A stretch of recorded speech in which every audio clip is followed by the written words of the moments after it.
Hey everyone, some topics for my two pennies. Multiple topics. I know it's dark. I am sitting at a charging station waiting for my husband to pick me up. And I like to enjoy the time being alone because when you have toddlers and a husband, you are never alone. So I said, let me sit at this charging station. It's free, get some free miles, and post some content. So multiple topics in the same video. They aren't related. It's probably not going to mesh well. It's going to be a lot of questions I have, just why my mind thinks the way it does. And please comment, give me your input. Let's have some dialogue. If anything I'm saying like moves you or feels you, sorry, I keep looking because there's a Tesla behind me. I guess he's waiting for the next station to open, but you always got to look around, keep your shit right. Okay, so the first topic is some celebrities, and I've seen two so far, Summer Walker and Glorilla, posting these job openings for a personal assistant. And I believe, and a lot of people that I follow on YouTube, they also agree that these salaries are ridiculously low for a celebrity personal assistant. So for example, Glorilla is a up-and-coming rapper. She's been out for a while. Consequently, as the years go on, her voice keeps getting deeper. She has a very unique voice. She has this song with Cardi B, even though Cardi B had like the best verse on the song. But anyway, she had this 50 lemon task job description for a personal assistant paying $550 a week.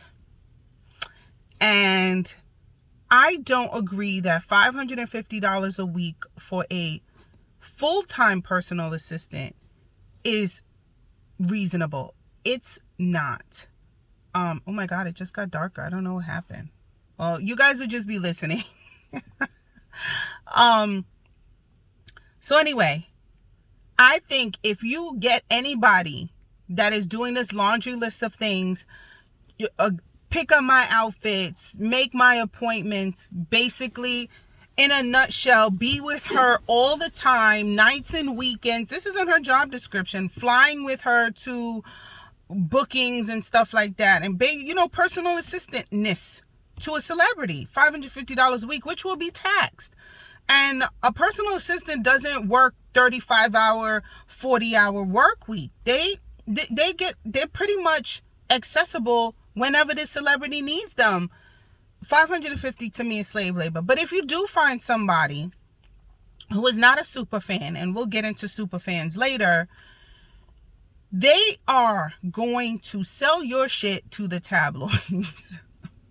They're going to get their money some way. You cannot trust someone with your delicate information, your life. This person is your personal assistant. They'll see you in your bra and panty. They'll probably see you naked. I watched the Lizzo documentary and she's naked around people, but you never see her nudes come out because she probably pay her people.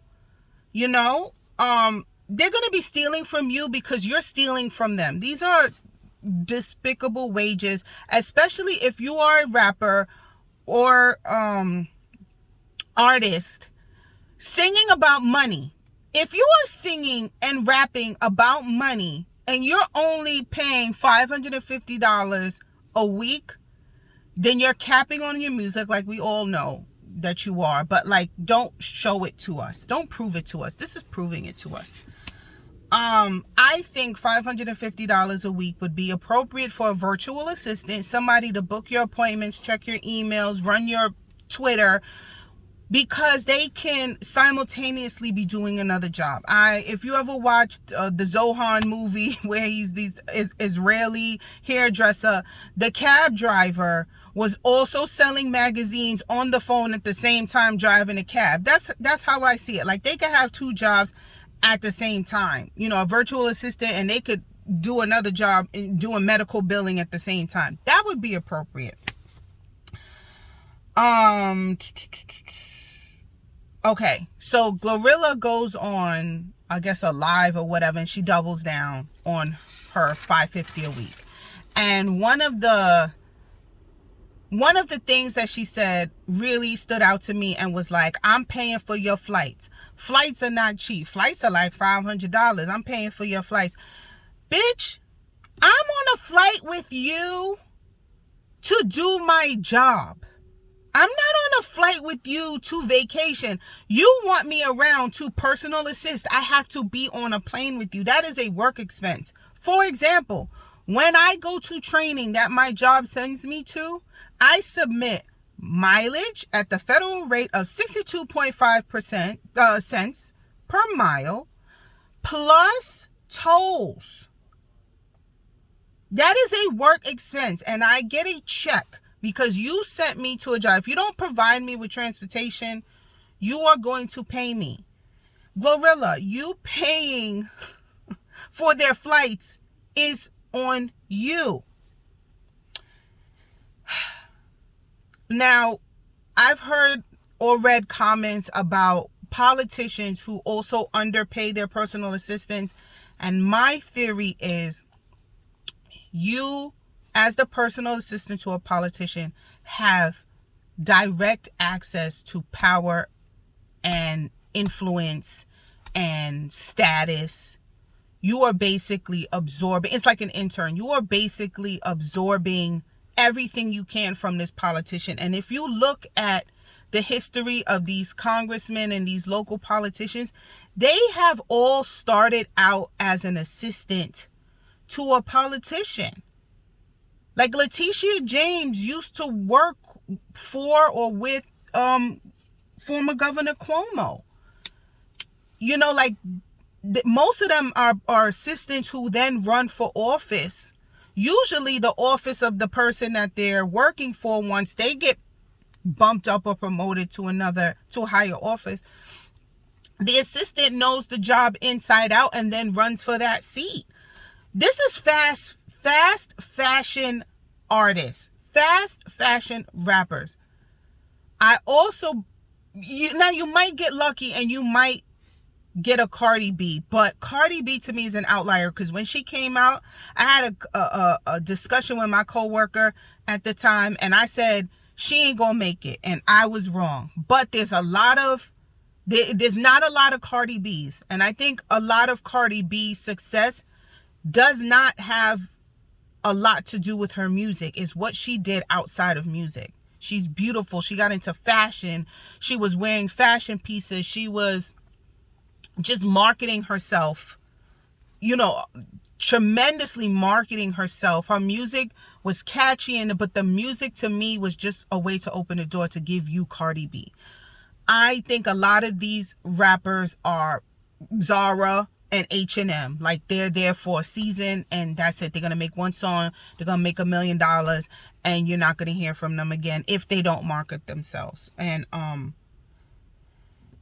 yeah, that's how I feel about it. Like, it's not worth it to be paid $550. Now, do I think Summer Walker was paying a little bit more, but she's pregnant? Who the hell want to deal with a moody pregnant woman who broke up with the father of your child mid-pregnancy? Like, could you imagine what that is like, working for someone like that?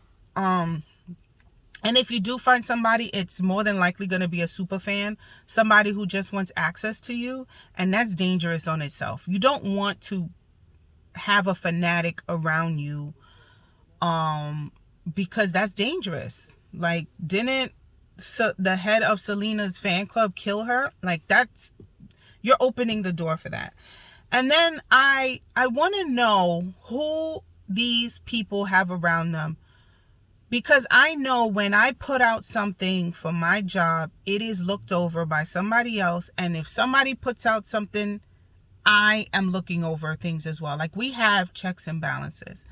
Before we put anything out to the public, a newsletter, update on our COVID mitigation protocols, it is read by at least 2 people. Who in your team thought this was a good idea to put this official job application out for a salary of $550, especially with a laundry list of things to do? Who's on your team? Why you don't have an accountant that can tell you that you can pay this person $80,000, $100,000 and write it off on your taxes as a business expense. Why has nobody told you that your success is now a business? We are in the age where success is a business. You are a business. You could pay a personal assistant. I think if you're a celebrity personal assistant, you should have you should have 3 numbers and a comma. I'm going to pay you for your loyalty. I'm going to pay you to do a good job. I need you not to want for nothing. I need you $100,000. If you claim you getting all this money, $100,000, especially if you could claim it on your taxes as write it off as a business expense, I would pay somebody more, especially as a personal assistant, when you're dealing in the age of social media where TMZ, I'm using TMZ because I don't really follow tabloids like that, but I believe TMZ is the biggest one, pays for pictures. They pay for stories. They write checks for stories. And you know why? Because what they pay for stories, they write off as a fucking business expense. And I'm really sad that it's these black artists, mostly females, who are misguided and don't have proper guidance. Fuck, I'm available. I have an MBA. I know how to run a business. I'm working on my own. But I know certain things you can write off, and fuck it, if I don't know, I will learn. You paying me $100,000 to be a personal assistant because I'm not a personal assistant. You paying me money to be your financial advisor. Fuck, I'm gonna learn. I know there's a lot of y'all who lied on your fucking resume and are learning. Can you do this Excel spreadsheet and da-da-da, and you Googling how to sum in Excel, where you drag it and then you find that little letter, that little Latin symbol that means sum. Google made a lot of people look good. I know me. I didn't know how to use Publisher when I got my job, and I had to put together a presentation, and I Googled how to do a good presentation on Google, and Publisher came out, and I am like sweet with Publisher. Like I go to the next tile and shit flies across the screen and all of this shit, and I look like I fucking am a tech genius. Google. We are in the age of free, accessible information. Glorilla and Summer Walker, you should know that paying a personal assistant $100,000 is not going to cost you $100,000 because you're going to owe more than that in taxes, and you should be a business. That's all I have to say about that. Next topic. It's out of order in my little book, so I got to find it. But what do you guys think? Am I wrong? Is $550 like good? Because it ain't good for me. Like $550, like, oh no. To be a personal assistant, I can in New York, what is the minimum? Like 15 and some change, $16? Like you could work at Target and have a good schedule and not be somebody's fucking doormat. They're gonna low-key abuse you to be a personal assistant underpaying you. Anyway, I found my next topic. My desire to have a 3-income household. Now, this one is a little controversial, and let me explain what I mean by 3-income household. I need 3 adults in my house working, and I have 2 children that won't be adults for another 4 years. So, how do you get another adult in your household that's not your mother? Because if you move a parent into your house, it is very difficult to maintain that parent-child relationship when you are in their home and they're telling you how to be in your house and you just want to say, this is my house. Like, I love to see videos. Oh my God, this is so toxic. I love to see videos where the mother is like to the son or the daughter, she's in the passenger seat, she's a sweet old lady, like, oh, let's go to McDonald's. And they turn around, this adult child has been waiting their whole life, and they say, you got McDonald's money?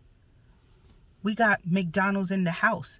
And they make you a sandwich, they make you a hamburger out of ground beef, and it's not round, with a slice of cheese and the ends of the bread, and it's all sad. Like, oh, I love seeing those videos because I've never had to do that because I'm a spoiled rotten child, and if I wanted McDonald's, god damn it, that woman got me McDonald's.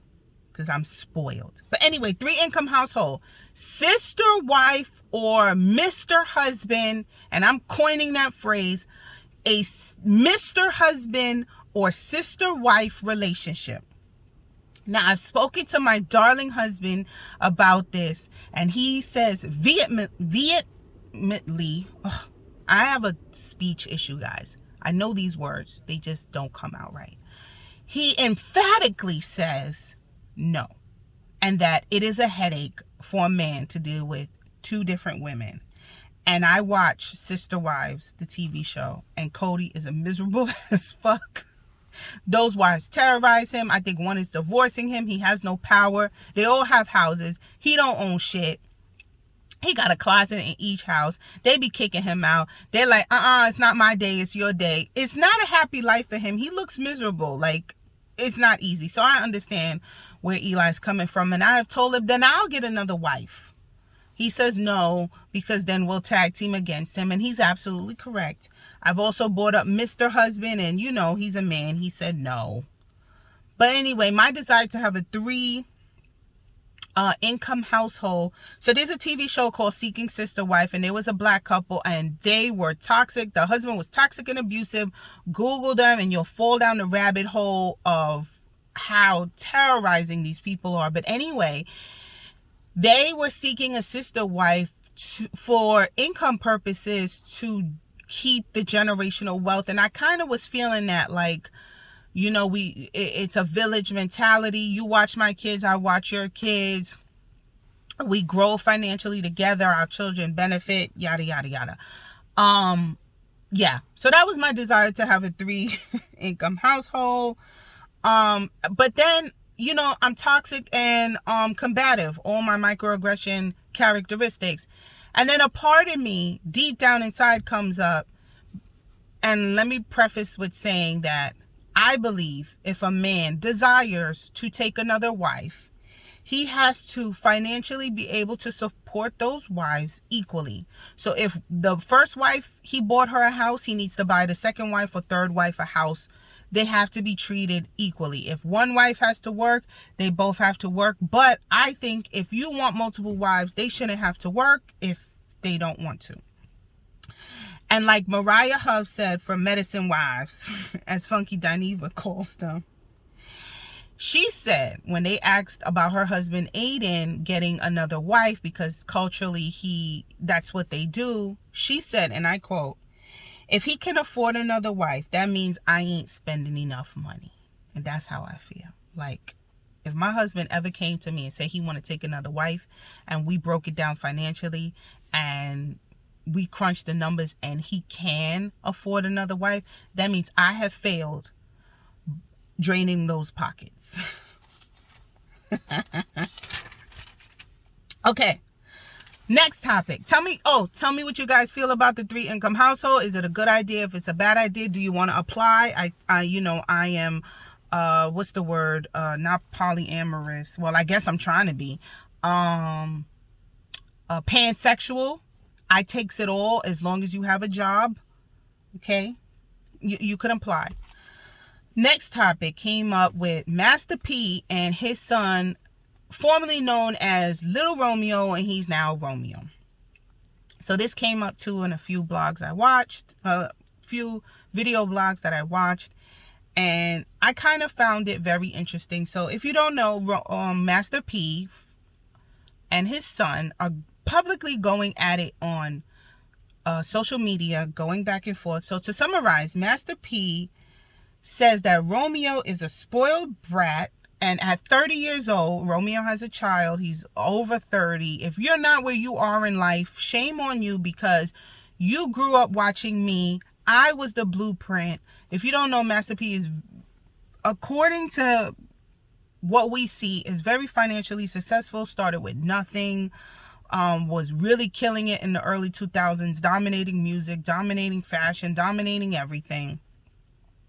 So basically Master P is saying, you are responsible for where you are now, 30 years old, because you didn't learn anything from me, and you're just a spoiled, entitled brat, and here you are publicly complaining and embarrassing, the family. And Romeo's take on it was, you were my manager. I was a child. If you don't know, I think Romeo came out when he was like 12. Like, he was young. His father was already successful. Little Bow Wow was out. Master P had this very good look. Romeo was very cute. They put him out on the forefront. He was very popular. So basically, Romeo is saying, you was my manager. You were responsible for making sure my money was taken care of. You should have put it in a trust. You should have managed it better. But instead, you took a lot of my money to pay your back taxes. And then now, Romeo and his siblings are broke, which is very sad because Romeo shouldn't be broke. He made enough money, I believe, made enough money to have a regular life. Like, not be broke. Like, is he going to be like Diddy rich? No, but he shouldn't have to work again. Like, they were everywhere. He was everywhere. He was like the black teen heartthrob, okay? He was younger than me and I wanted him. And Romeo called out his father, basically saying that the persona that he's putting out of wealth is false because everybody is broke, which is weird which kind of makes sense because if you don't know, Romeo's sister she unalived herself. I think there's like some words you can't say on YouTube. It flags your video. So I'm going to say unalive. She S-word herself. She unalived herself. And Master P put up this post about Twitch, who was Ellen's DJ, who recently unalived himself. And basically Romeo was like, you put this up for Twitch, but where was the same emotions and feelings for my sister? I don't know the backstory of that, but basically I'm just quickly summarizing what I saw on the internet. What else? Okay. So Master P does this half-assed public apology to himself, and something he says is that I don't want to put this out on the internet. And a lot of families, and I'm speaking for black families, and it's probably in other families as well, they like to keep the business in the house, and I find that extremely toxic. My mother is like that. Like, you don't put your business out there, and I think that is a very dangerous thing to do because you're told, and this is not in my family, this is just examples, them kids can't be in that room with Uncle Johnny. Somebody get in that room with Uncle Johnny. Why? Because y'all all, Uncle Johnny touched all of y'all, and now you don't want your kids around him, but y'all never put his shit out there, and nobody knows, and he continued to touch you and touch your sisters. If you guys ever watched the TV show Greenleaf, I binge watched Greenleaf when I was on maternity leave, and I was like, one, I think the church is very toxic, but that's in my other, Black Atheist video, episode 2, I believe. But it was the uncle touching the older sister. She didn't say anything, and then he went to go touch her little sister. Right? And so that's the same thing. Like, black families keep all their shit under the rug. It doesn't come out. You have these children with trauma that have no outlet, no release. They go to school with bruises and black eyes, and they don't say anything, and they just protect the abuser, stay victimized. They grow up, and it manifests itself in other ways. For example, they have extreme trust issues. They say shit like, I would never let my husband change the diapers of my female child. Why? Because you were touched, or someone is touched, so you are okay with living your life and making children with a man that you believe has the capabilities of being aroused or doing something to your female child. This is what I mean. This is what it manifests like. It comes out in other ways because we in the black community and other communities, like I said, here's my disclaimer, but I could only speak for black families because I'm from a black family. We don't talk about shit. We don't talk about shit, but the new generation now, mine and the ones after me, like, very open with transparency. And I think it's from the easy access of information, and they grew up in the internet era, so they get quick information really fast, so they divulge it fast. Look at all these rappers telling on themselves in social media, like, or on Instagram, these criminals holding up the money and the feds could find them. So anyway, Master P does this public video apology. He doubles down on what he says. He addresses the S-word issue. And he is with the "you should be grateful and thank your parents" shit. Now, I hate this. If you've never heard me say it, I'm going to say it now.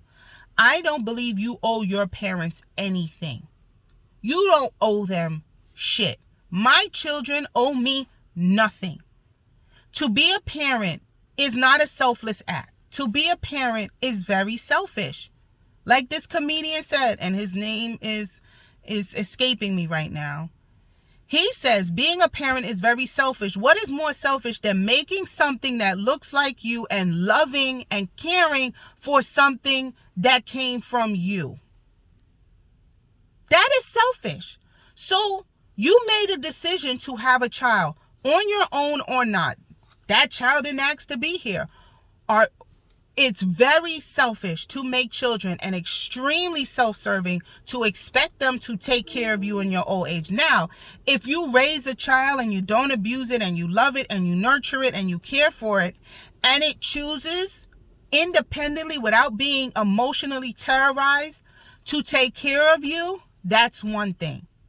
And that's what I'm trying to get my mother to understand. I don't owe you anything. I don't owe you nothing. And Romeo owes his father nothing. He doesn't have to be grateful for anything. He can choose to be grateful, but you're not owed anything because you had a fucking baby. You're not. You're not owed anything. And if you insist and emotionally keep your children hostage by demanding this, one, they're going to hate you. You want to be loved or feared. I want to be loved. If my children decide to not take care of me in my old age, that's fine. I've made arrangements that if I have to pay for a nurse, I'll pay for a nurse. If my son or daughter doesn't want to wipe my shitty ass, they don't fucking have to. You know, that's just, anyway, that's just how I feel about it. Like, it should be a choice. You shouldn't have any obligation because somebody fucked and made a baby. And you're that baby. Like, recently I saw something on the news about a 54-year-old woman driving an Uber who was going to school for her PhD, who was murdered by a person that she picked up, a passenger. Got in the car and I guess stabbed her. But anyway, he killed her. They interviewed a mother. And this is the mother. She paid all my bills. She took care of me. What am I gonna do? She was driving the Uber to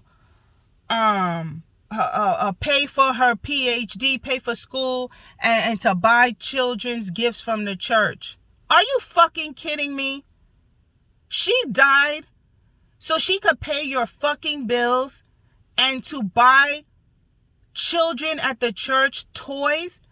You are poor. You're poor.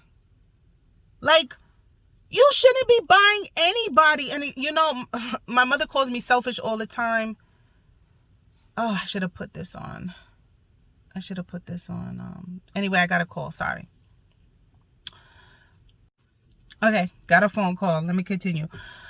My mother calls me selfish, and I don't find that as a criticism. I find it as a compliment. I think everybody should be selfish. Like, you should be number one in your life. What's wrong with being selfish? But anyway, back to this woman who was killed, 54, still in school, trying to get a PhD for sociology, because a lot of us black women have this mammy mentality that we have to help and save people, and we don't help and save ourselves. She should not have been driving an Uber to pay for her activism, and she didn't take care of herself first. And she died childless, husbandless, and her mother was complaining about how the murderer took away somebody who was taking care of her. She's not mourning the loss of her daughter. She is mourning the loss of the money her daughter was giving her and the caretaking. And that, to me, that woman was abused. That mother abused her. She didn't love her. She used her. And that is very common. And the mother was West Indian. That's very common with coconuts to do that. I think I have another topic. Ooh. Now this one needs its own video. Let's see if I have another. I think I have another one. Ooh. I did that. I did celebrity postings. I did my 3-income household. I did Master P. I did the rock. Oh, that's it, guys. All right. Thank you for my rant. I'm sorry it's dark.